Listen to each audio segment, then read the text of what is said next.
Thanks for babysitting during spring break. I was dumbfounded by my sister's sudden appearance at my house. Huh? What are you talking about? As I instinctively asked, the next moment, I was shocked. I left him in the backyard shed. Trembling with fear, I hurried there. As I hastily opened the shed door, an unfamiliar stench filled the air. What is this smell? And before me lay a horrifying sight. All I could do was tremble in despair. My name is Angela.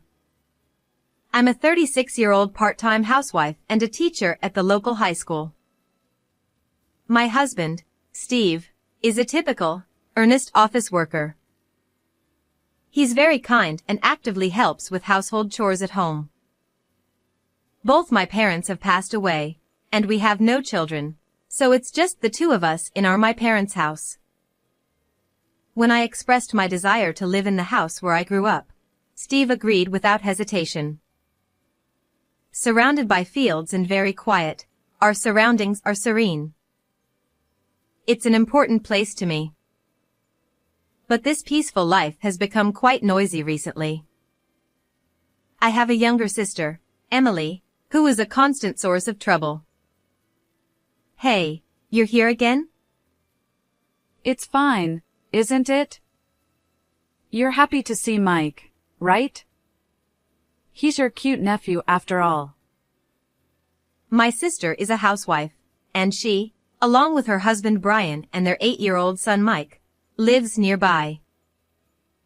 And ever since her husband started working away from home due to a transfer 6 months ago, she's been constantly dropping by our place. She claims she feels more at ease at our parents' house, but that's a blatant lie. She dumps the care of her son on me and quickly goes off to have fun herself. Mike takes after his father Brian, being serious and smart, far beyond his 8 years. He already has a cell phone and handles it adeptly, which is quite impressive. That's amazing. Did Mom buy that for you? Dad got it for me without telling Mom. As my nephew opened the zipper of his small bag to put away his cell phone inside, there were apples and bananas. It turns out he prepared them himself so as not to inconvenience me, not because Emily asked him to. I couldn't help but admire his intelligence, but at the same time, seeing my nephew apologize every time he's brought over by Emily fills me with indescribable emotions. Yet, when it comes to Emily, take care of him again today. She says so without a hint of remorse, leaving Mike behind and heading somewhere. Hey! Cut it out already. Aren't you his mother? Don't you feel sorry for Mike? Because it happened so often, I scolded Emily firmly, but her attitude only escalated. When there was a school holiday, you're off work, right? And she would leave Mike without waiting for my response. Even when I said I couldn't because of my club activities at school, she wouldn't listen. Then I'll ask your husband. It's fine. In the end, she even said that. Steve's tired from work too, you know? Then you take care of him, big sis. Steve, being my sister's brother-in-law, couldn't assert himself against Emily. Moreover, he loves children, and perhaps he feels sorry for Mike.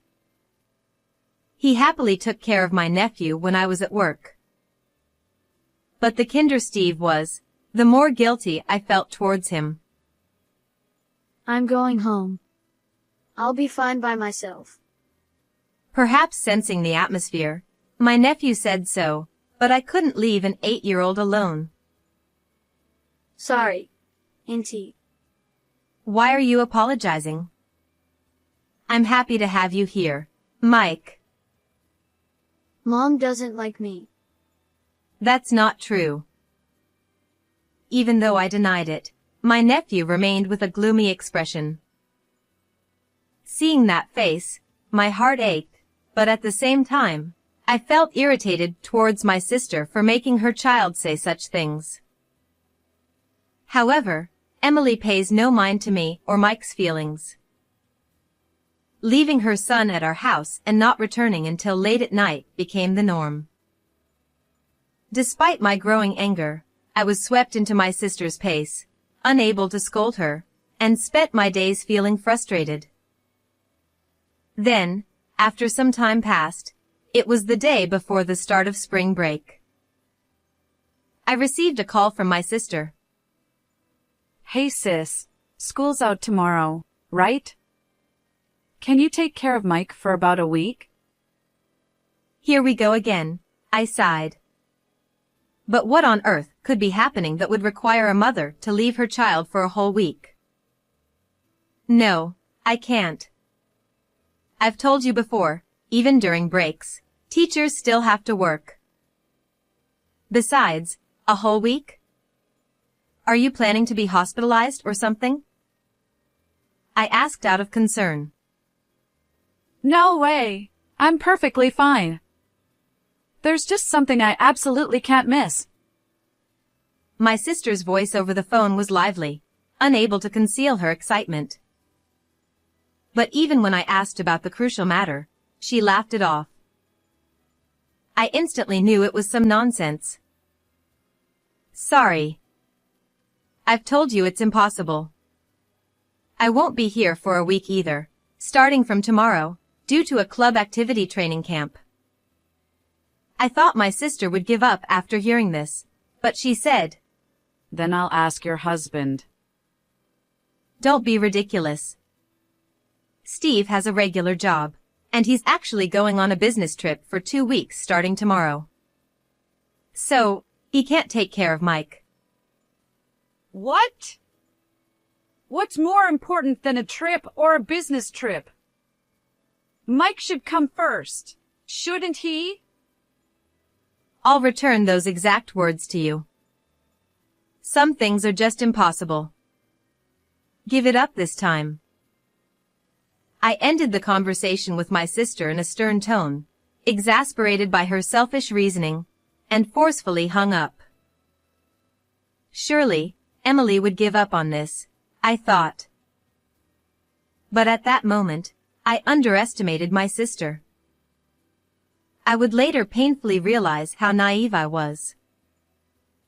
A week later, I returned home after the club trip. For the students, it was a fun and rewarding training camp, but for the accompanying teacher, it was a week full of responsibility and exhaustion.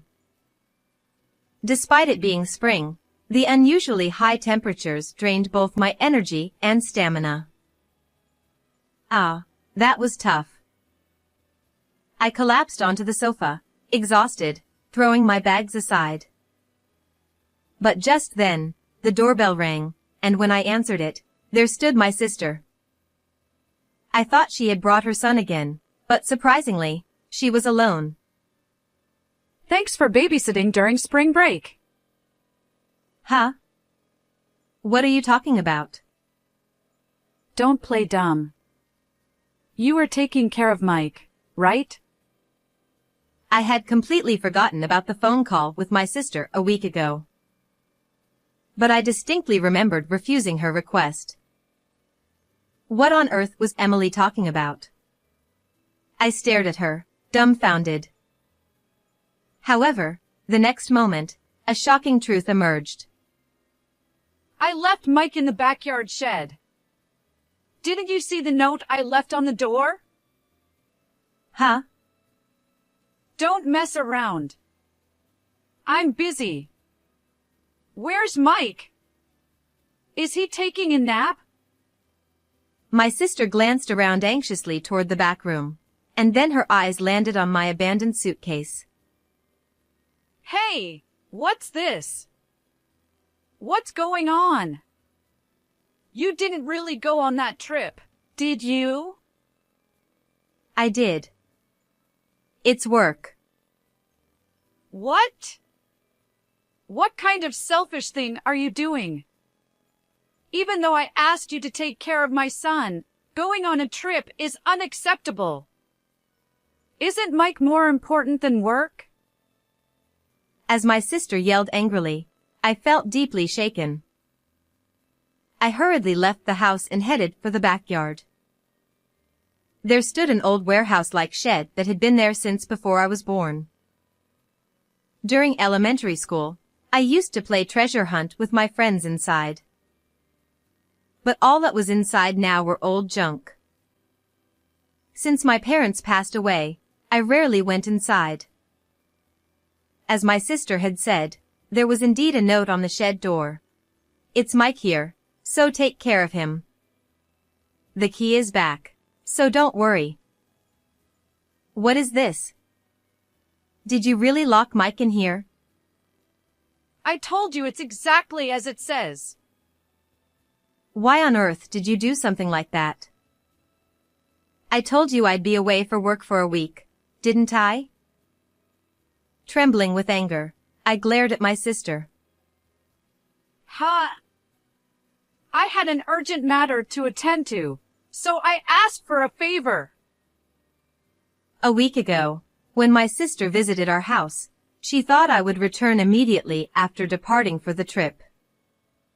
Since she forgot the key to our parents' house, she locked my nephew in the shed so he couldn't get out. Since there was nothing worth stealing, the shed key had been left inside a bag hanging on the outside wall. I picked it up trembling and quickly opened the door. At that moment, a terrible stench wafted out from inside. The smell was so repulsive that it made me hesitate to enter the shed. Holding my breath, I cautiously peered inside, but there seemed to be nothing out of the ordinary at first glance. "Mike?" I called out softly, but there was no response. Suppressing the urge to retch with my sleeve over my nose, I mustered the courage to step into the shed. And there, I discovered the source of the foul odor and screamed in shock. My sister seemed to sense something was wrong with me. Hey! If something happens to Mike, it's all your responsibility. I'm not at fault at all. With that, Emily turned her back and ran off from there. Hey, wait. I panicked at the shocking scene I had just witnessed and the irresponsibility of my sister, who ran away leaving me alone. What should I do? But at that moment, my phone rang in my pants pocket, and I was informed of an unexpected truth. 2 hours later, I called my sister's cell phone. "Listen, what you did was outrageous. After causing such a mess, you had the nerve to leave me and run away." Who's the one being outrageous here? It's not my fault if you went to work and left Mike behind. Besides, she rattled off selfish excuses without a hint of remorse, like a machine gun. I've had enough. That's not the point right now. Come home immediately. We need to talk about Mike's funeral. My words seemed to startle my sister, as she audibly gasped on the phone. But it was only for a brief moment. Fine. But I'll never forgive you, sister. You'll have to pay for this. Get ready. With that, my sister hung up. Humph. That's rich coming from you. I've put up with it for so long, but I won't forgive her anymore. Trembling with intense anger, I ignited my fighting spirit for the decisive battle against my nephew's enemy. An hour later, Emily arrived. "Where have you been all this time?" I haven't been anywhere. How can you act so casually after causing such a situation? It's not my fault. You shouldn't have gone on the trip. That's it. I didn't do anything wrong. Despite my pressing at the doorstep, my sister showed no remorse and boldly entered the house as if nothing had happened.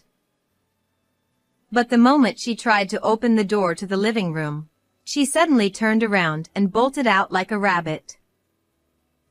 Hey, wait. Before I could even shout, a figure came rushing out from the living room and swiftly caught her. Brian, thank you.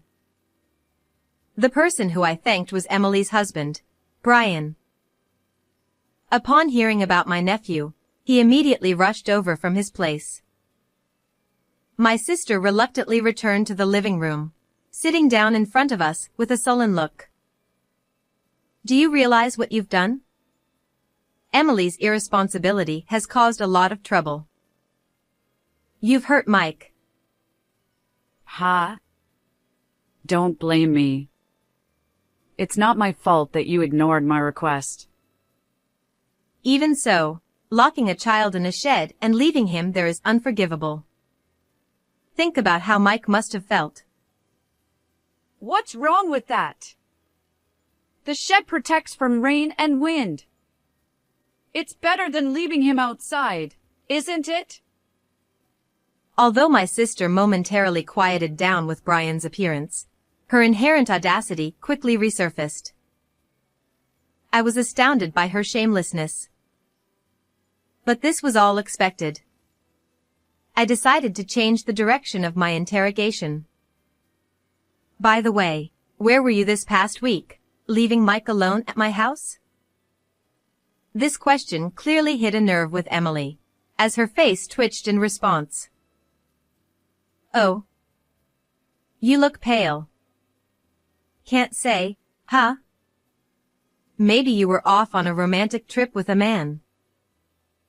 And just like that, her earlier confidence vanished, and I thrust my phone in front of Emily, who looks pale and speechless now. There, on the screen, were images of my sister and an unfamiliar young man walking arm in arm in her neighborhood. No, that's not it. He's just an old college friend. Oh, really? You're doing all this with just a friend? As I slid the screen, it revealed even more revealing images, showing the two of them passionately kissing in public. This was just a celebration of our encounter. We went out for drinks and got carried away while drunk. There's nothing more to it. Oh, really? But actually, there's also an audio recording. As I manipulated my phone, the voices of a man and a woman came through. Looking forward to the trip. My son is on spring break, so I'll leave him with my sister. The female voice unmistakably belonged to Emily. Now, there's no escaping.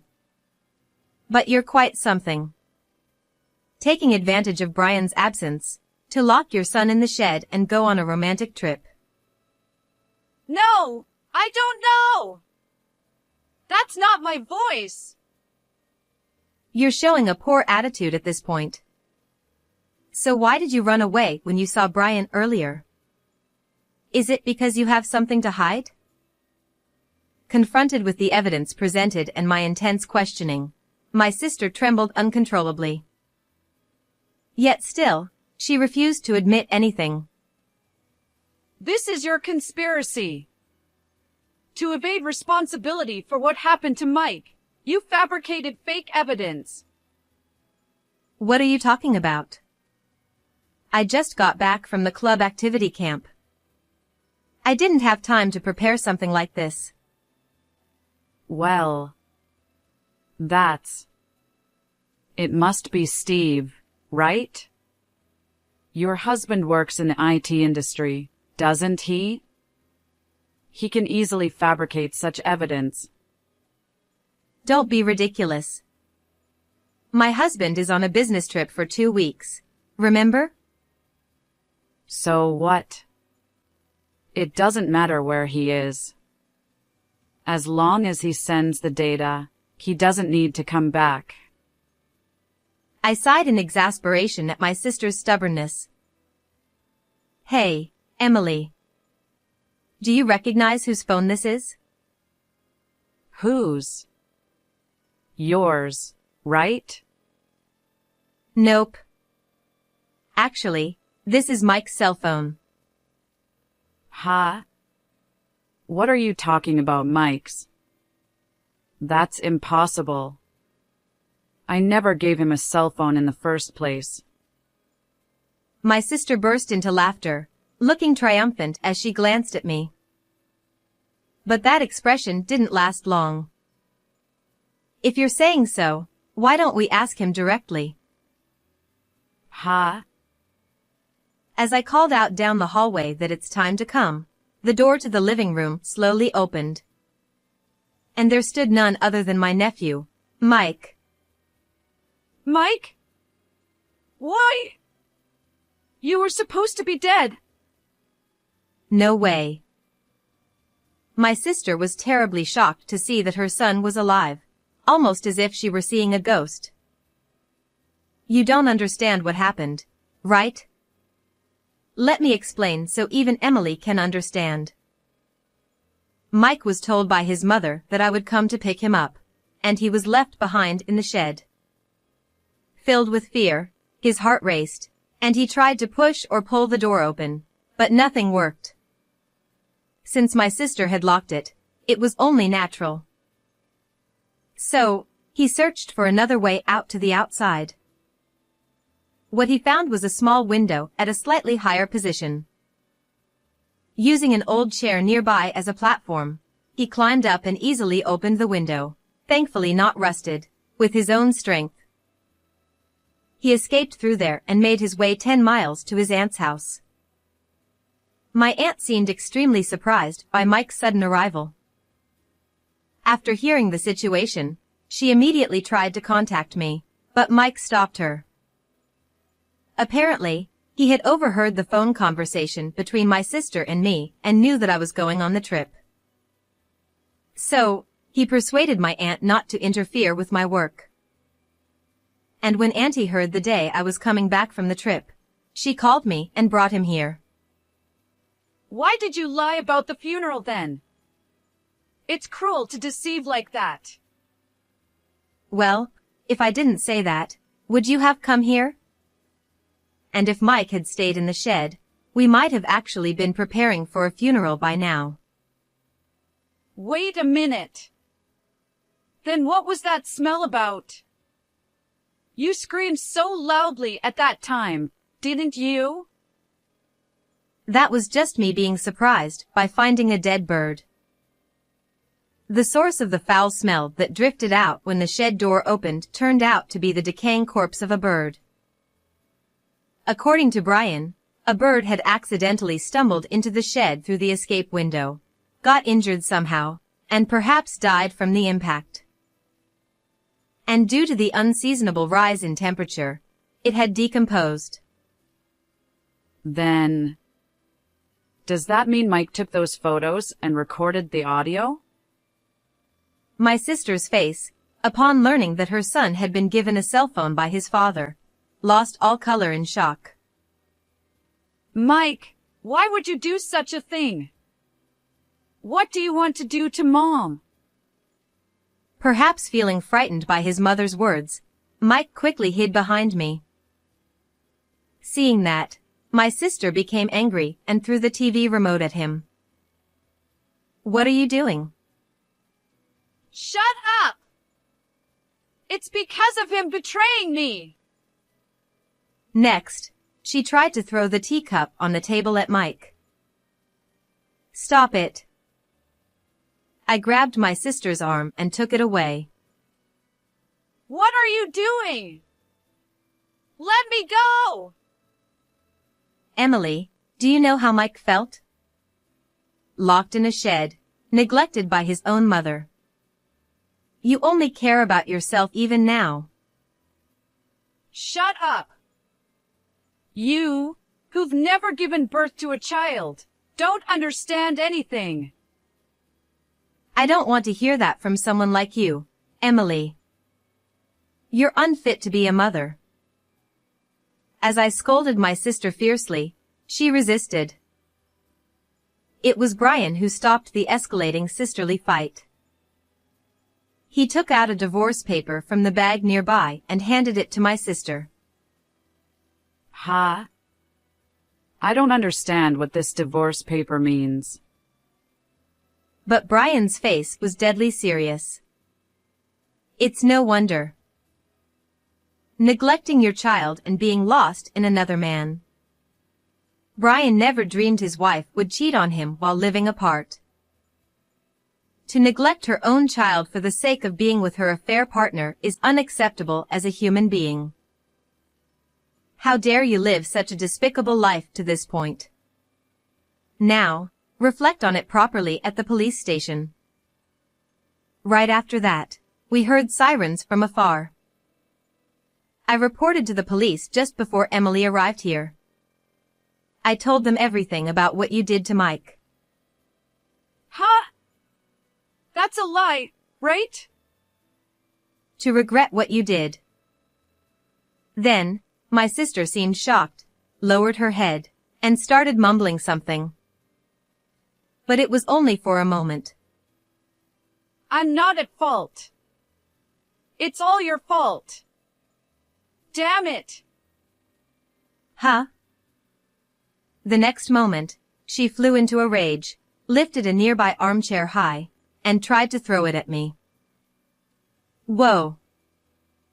However, Emily, thrown away forcefully by my brother-in-law, was slammed onto the floor with a pained expression. Seeing this, my nephew, who was behind me, approached my sister. Goodbye. He said with a cold expression I had never seen before. This is the end of living a selfish life. There's nothing left for you. No place to live, no one to rely on. Ha ha. My sister was restrained by her husband, her eyes lifeless as she looked bewildered. And I'm cutting ties with you today. You're no longer family or a sister. Never appear in front of any of us again. But, big sis, I don't want that. Don't abandon me. No, it's too late. But, I'm sorry. I'm sorry. My sister apologized while crying, but after all that has happened, there's no way I could forgive her. Reflect on it for the rest of your life. No! A few minutes later, the police arrived. Emily was taken away in the police car, escorted by us. Later, my sister was arrested for neglecting her child. She divorced her husband, paying him $30,000 in damages and $40,000 in child support, and the custody of the child was given to her husband, leaving her with nothing. Even after being released from prison, she would be left destitute. My sister's affair partner was also found by the police with information I provided, and he was arrested for turning a blind eye to the fact that childcare was not being done, and my brother-in-law even demanded $20,000 in damages from the cheating man. He's working multiple part-time jobs to repay it desperately. On the other hand, I live a peaceful life with my husband. We demolished the old shed and started a home garden together. Then, my nephew started living with his dad, who had returned from his business trip, and his grandparents, and he often comes over to our house happily helping out. I strongly feel that I will continue to watch over him closely from now on. How was today's story? Please subscribe to the channel as well. Well then, let's meet in the next video.